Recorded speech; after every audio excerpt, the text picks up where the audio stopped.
মনে পড়ে সেই শৈশবের কথা, সেই সোনালী দিনের কথা, যেদিন বড় ভাইদের বিলাসবহুল জীবন দেখে নিজেকে অতি শীঘ্রই বড় বানাতে চেয়েছিলাম।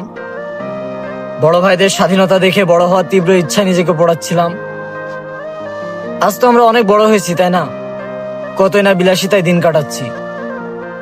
কত স্বাধীনতা আমাদের, চাইলেই যা ইচ্ছা তাই করতে পারি।